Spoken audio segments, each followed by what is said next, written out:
Good evening to all of you, viewers of Equinoxe Television. Welcome back from the weekend. It is time for the news. We thank you so much for joining us tonight. Our major stars this evening, viewers.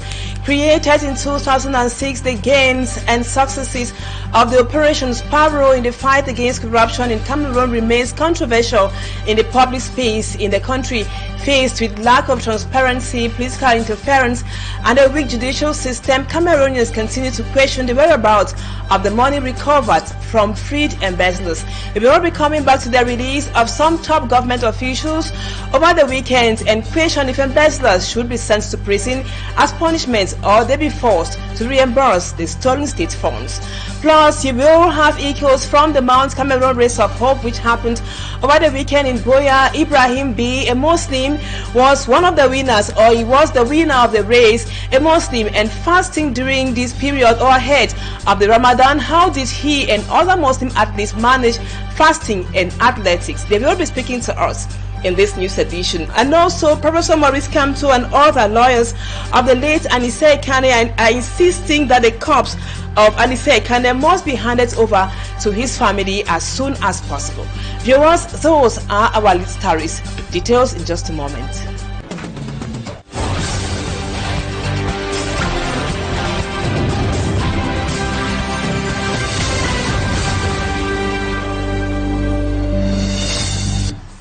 Welcome back, viewers. Thank you so much for being with us. Thank you for your usual confidence. We told you in the headlines a while ago that it was created in 2006. The gains and successes of the Operation Sparrow, which was aimed to fight against corruption in Cameroon, remains really controversial in the public space across the national territory. Faced with lack of transparency, political interference, and also the weak judicial system we have in Cameroon, somehow Cameroonians continue to question the whereabouts of the money recovered from freed embezzlers. For me, I'm Strong Sanda with details. After 20 years behind bars for embezzlement, Emmanuel Gerard Ndondong and Jules Belinga were set free from the Sparrowhawk operation designed to combat corruption in Cameroon.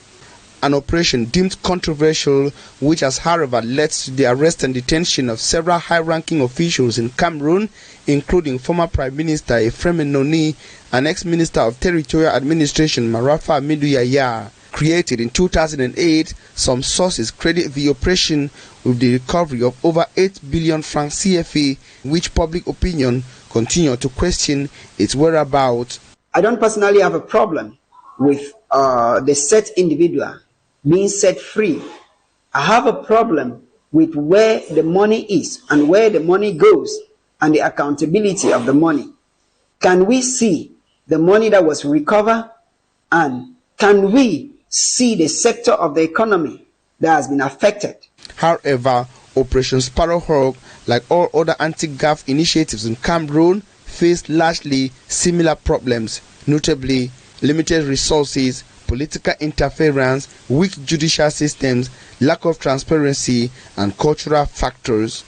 You understand that 1 billion francs embezzled in this country, it is the life of 833 Cameroonians that are held hostage for a whole year, because 1 billion can pay the salaries of 833 Cameroonians for 1 year if they take 100,000 francs as salary.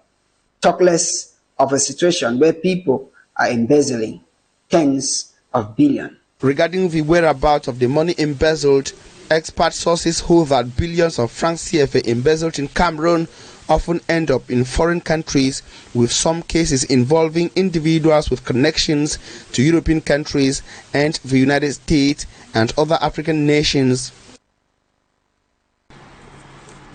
We will be discussing more on that in the second part of the news with Dr. Barrister Limen.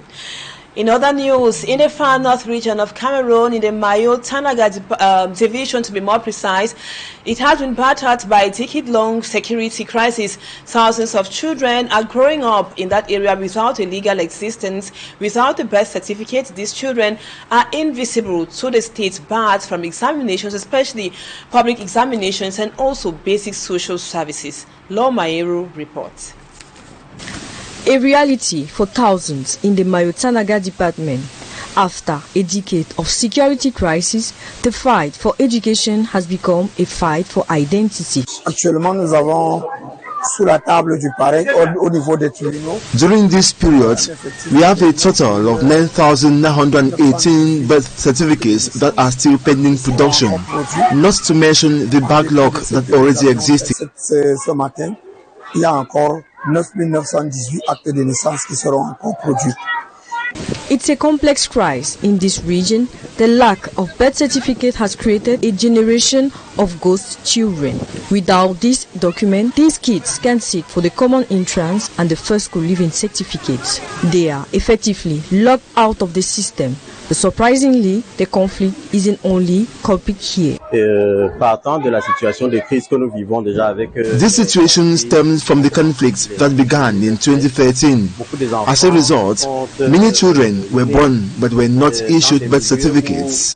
Ils n'avaient pas la possibilité d'obtenir des actes de naissance. For these families, the piece of paper is a shield. It guarantees their right to an education and a legal name. For these 349 children, the ceremony in Mokolo is more than just a formal event. It's a rebirth. They now have a name, a nationality, and the right to stay in school.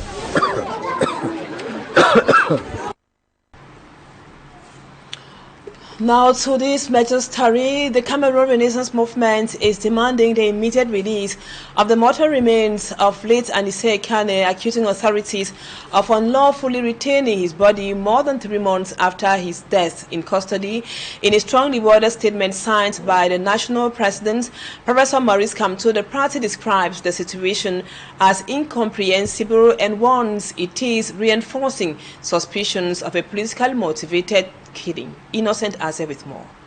The CRM is not only disappointed in the Yaoundé regime for being incapacitated to clarify the circumstances that led to the death of Anisede Kane in the cell of the Secretariat of State for Defense, but the refusal to release the corpse of the political figure to his family for proper mourning and funeral arrangements without concrete reason advanced.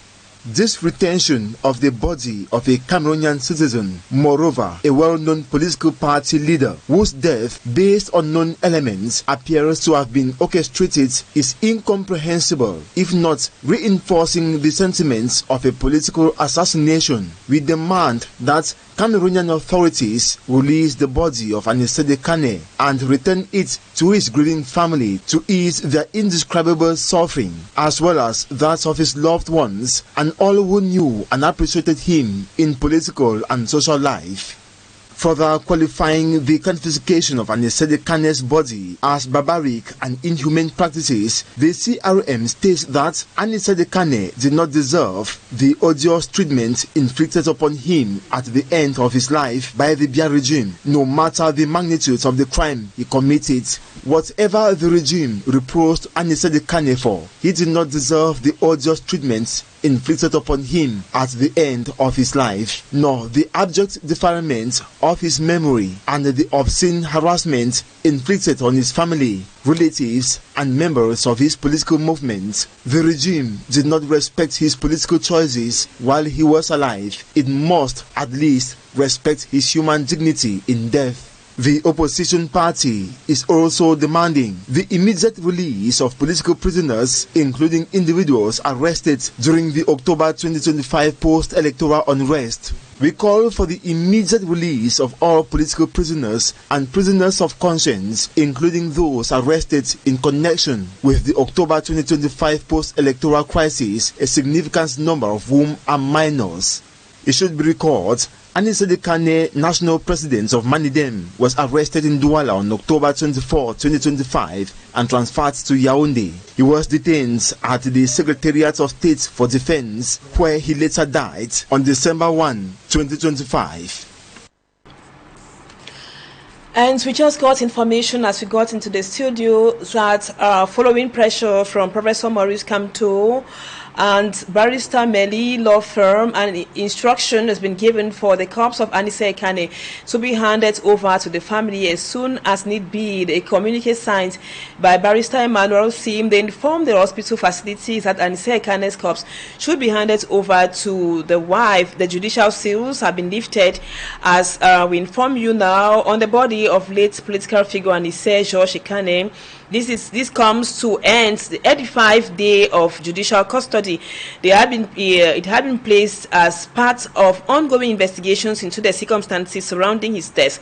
Lawyers for the family confirmed during a press briefing today, Monday, a while ago, that all legal formalities have been completed, thereby clearing the way for funeral preparations. Several voices, including the Cameroon Renaissance Movement, as we heard in that report by Innocent Aze, had earlier urged the government to release the body. We will be coming to that detailing in subsequent editions of the news on Equinoxe television. Garbage piles and stands have become unwelcome companions to traders in the Double neighborhood and also at Garut here in the Douala 4 subdivision. The wearing of face masks has now become the lone coping mechanism used by most traders around that area. However, many still find themselves in hospitals treating illnesses triggered by the stench. Immaculate Fogwe takes us through the challenges faced by the population living around the dead in Bunaberi. Traders in Double, Douala 4 subdivision, struggling to cope with the stench of garbage piled near their businesses. With flies and maggots swarming the area, they are forced to wear face masks just to get through the day. Where we are selling, the there is too much. It's too much. We are unable to sell because of the smell. There's no way for us. Even to feed our children, we are unable. The situation, ongoing for over a month, is taking a toll on their health and livelihoods. The poor sanitation is exposing them to airborne diseases, making it difficult for them to carry out their daily activities. Yes, we are using cashne. I have cashne. I buy 1 box of cashne. I've used it until I cannot breathe well. I use it every evening. I have to drink pig milk. We drink pig milk here. All of us here, we drink pig milk every day. Pig milk now is 600 francs for a bottle. We drink pig milk here every evening morning to stay here. Double, a key entry point to Douala, has become a shadow of itself. Garuti and the Douala 4 subdivision is in a similar state, with garbage dominating the road and disrupting businesses. The last time when they went and indigenous went and burned the place, the fire there and smoke caused an accident because people were not able to drive. The whole place was smoke. And it's not normal. I even have the video where the smoke was everywhere at the roadside. It's not normal. They should look for a solution. Traders accuse the waste collection company of neglecting their area, occasionally pushing dirt away from the road instead of collecting it. They are pleading for urgent help from authorities. Douala Council, that should come and help us and remove the dirt because it's more than us. Hopefully the authorities hear them out. Now let's talk culture. In order to foster economic and social development, preserve our cultural values, the Wimbum community from the Ndunga Mantung division in the Northwest region gathered in Douala over the weekend for the installation ceremony of the Wikuda Executive Bureau. The event saw the presence of traditional authorities, elite sons and daughters of the locality coming from far and near. Mala Glory with more in this report. The city of Douala was over the weekend a melting point of culture for sons and daughters of the War clan in the Wimbum land of the Donga Mountain Division, Northwest region. It all began on Friday with the arrival and check-ins of funds before their procession to the Chop Funds Palace in Bunaberi, where a closed-day council meeting was held. After day one, it was on Saturday that the event unfolded in full operations. Gathered from all over Cameroon and abroad, the event at the explanade of Collège Chevreul in Bassa, Douala 3 subdivision, brought together over 1,000 participants, 9 traditional rulers, representatives from all 14 War clan villages, sons and daughters of the Mbum land, officials of the Wimbum Funds Union, Donga Mantum Funds Union, and more. Highlight of the event was the induction and oath-taking ceremony of cultural and traditional notables, chaired with the affairs of the War Cultural and Development Association Wakuda, headed by Tanfomi Awudu Stanley Dincho.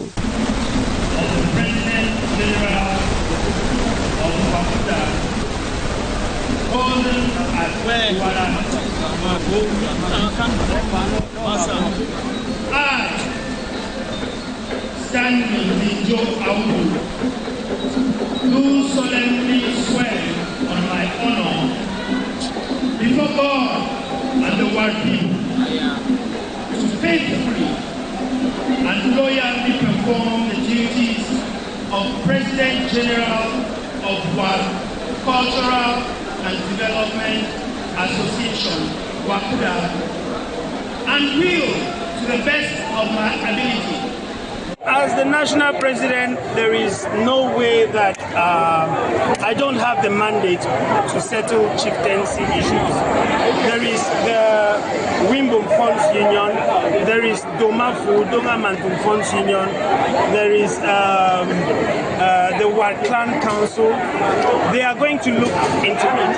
No individual of Mbomland or of War Clan has the mandate or the competence to settle chieftaincy issues. Beyond the oath-taking ceremony were key messages from some illustrious Wimbum sons and daughters, elite, and above all, the Wimbum Funds Union, WIFU. It's a good thing, which means it's the right thing to do. What is good is right. They can be right, like I said, and not be pleasant. And pleasant for you is not just about the excitement that you get. There should be good things in this country. What are the deep good things of this country? It says that together in unity. Unity is the best. Pleasant. When you know that you are united with someone, you are peaceful in your heart. But when you know that you are not united with somebody, you don't have peace. So peace and unity are the pleasantries of being together. So we cannot be fooled. We cannot be together is enough. The newly inducted individuals were later passed through traditional rituals before being charged to foster the cultural and development values of the War clan. This is so wonderful, ladies and gentlemen. Our PRO, it's a good blessing. And yet, 30% so we were The event rounded up on day 2 with colorful displays, sketches, dances, and blessings.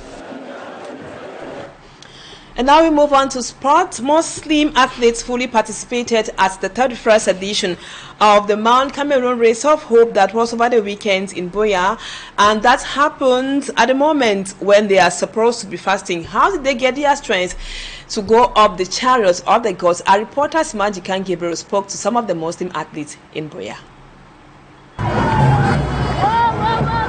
Just like the champion of the Mount Cameroon Race of Hope, Hamadu B. Ibrahim, Umaru Mohamadu was another athlete who participated at the 31st edition of the mountain race in Boya. They both have a common denomination. They are Muslims. And just like his peers who participated at the race, they were already into day 4 of fasting, which is a period that they stay from 6 a.m. to 6 p.m. without eating. According to Umaru Muhammadu, they participated in the race because we break. They said that's our business, we have to break. But it's not our business, we have to break that. We have to break after the fete. The fete for the last. When you finish that, after 2 to 3 days, you take the rest, the number of fasting that you have done. Majority of the participants at the Mount Cameroon Race of Hope were Muslims from the northwest region of Cameroon who had to break their fast just to prepare for the race. What does the law state if a faithful breaks the fast? The point is that you have to keep it in 2 days because when you train very well, when you put yourself up, when hungry, I think that you start yourself. Now you have to go your rest. All the 6 months, 9 months that you have trained, you have wasted everything because at the you have to eat. You are having time that you have to eat. When you pass the time, you will suffer. You will not even cover up. Because unless we have our thing that we don't eat too much, but we eat small things. After 1 hour, 2 hours, we eat something.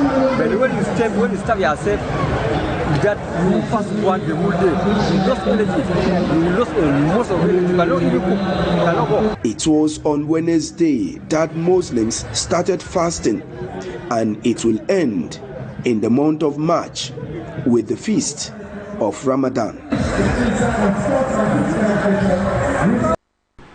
Thanks, Matt. Let's now move on to talking points.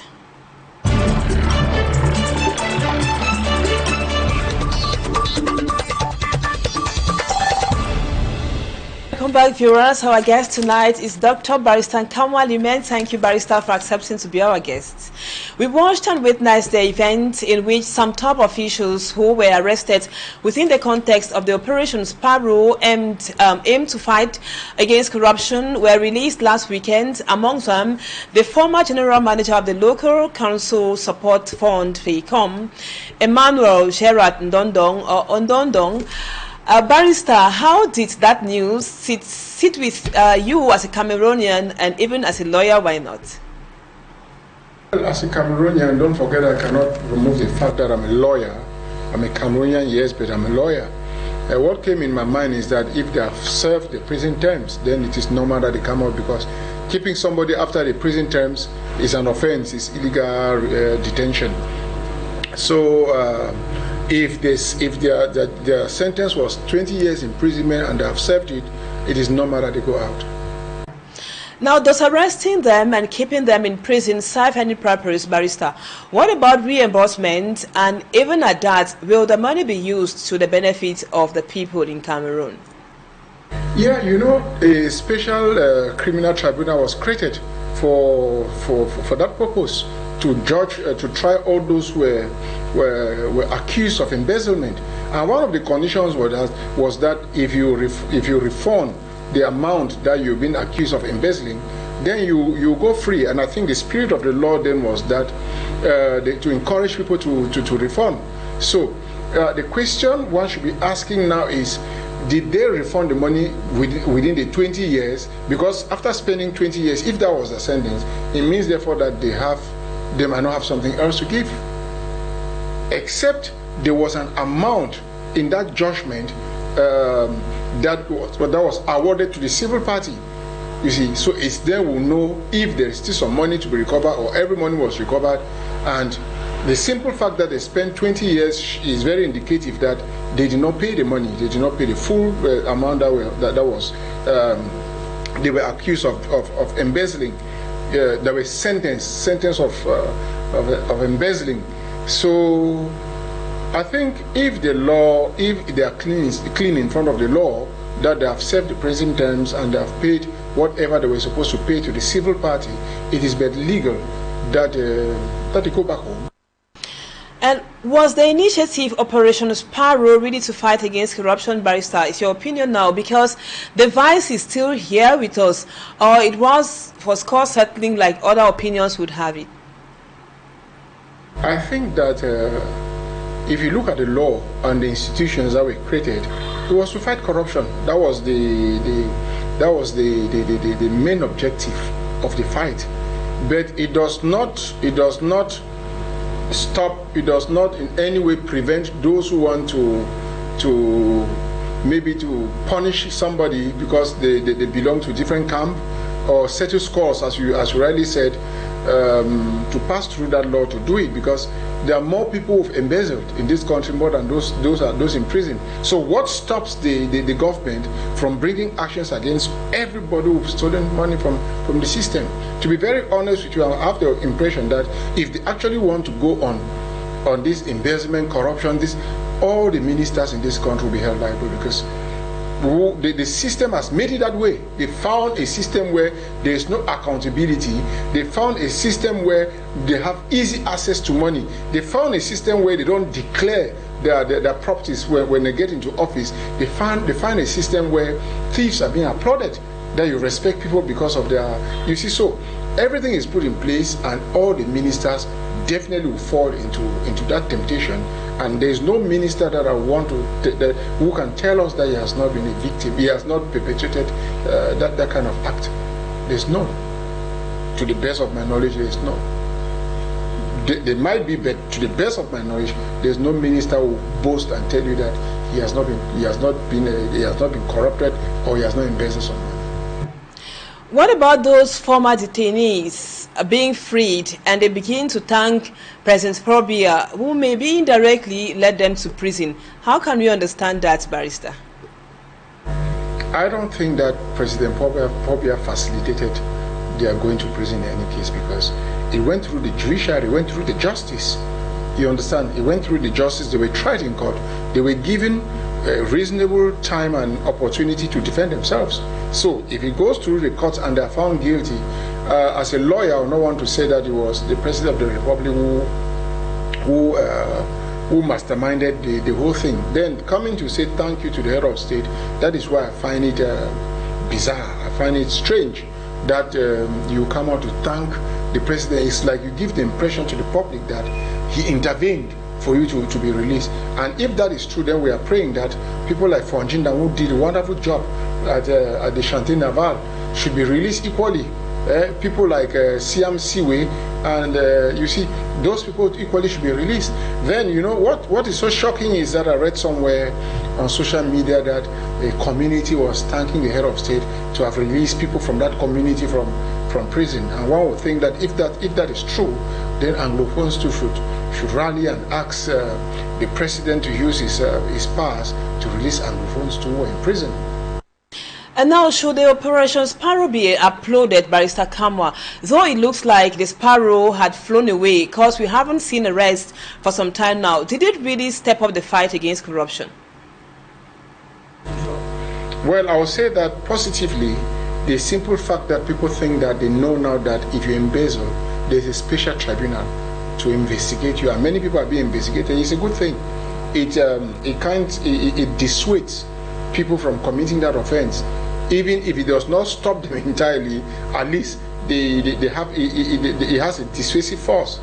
And thinking of maybe if it's profitable to the state, for now I don't think that we have sufficient proof to say that it's profitable for the state, because the end of every litigation is that the civil party be brought to pay the civil party some money. And has that money been paid? How many people have paid that money, and what is the quantum, what is the total of what has been paid, as opposed to charges like salaries and other expenditures incurred during the procedure. So you've got to look at all those things. Then I think that corruption, we all is not only the issue of the President of the Republic. We all should fight against corruption. You see, we all should fight against corruption.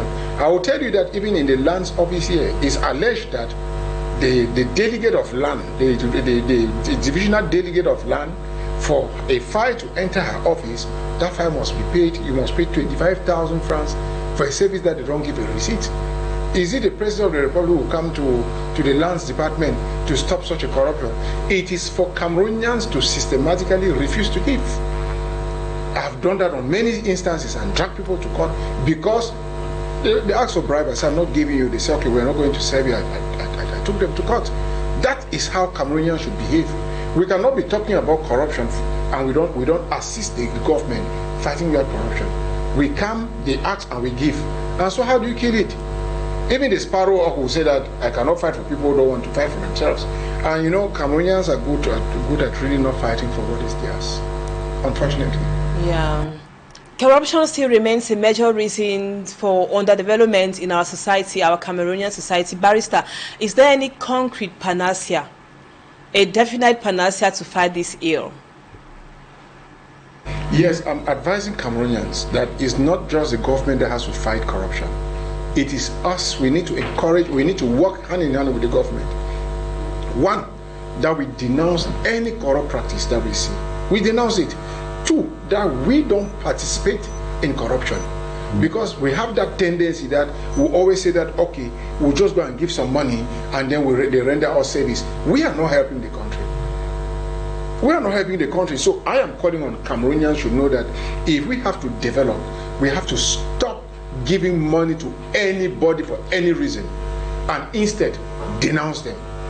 One thing I will tell you very honestly is that I want to appreciate the Secretary of State for Defense that said, and the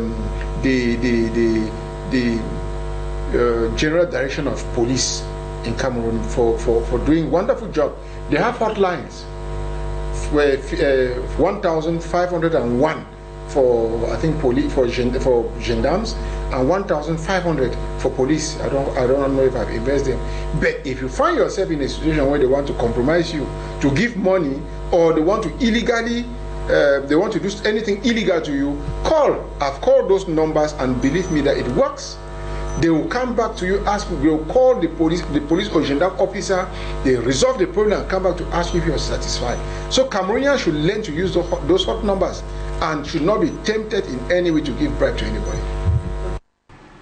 Now, Barrister, in a nutshell, you mean the fight against corruption should be a fight from bottom to top as well, as it concerns us all, not usually like we think, this common opinion, which has it that it has to always be from top to bottom. Of course. And to some people, corruption to some people is very, very good. It's a very good thing for them, because they easily get what they want, without even paying the value of what they were supposed to pay. So the actual victim of corruption is the state. And how does it come back to us? It comes back to us because money that would have been paid to in the coffers of the state are not being paid, and government is unable now to do some of the things that they're supposed to do.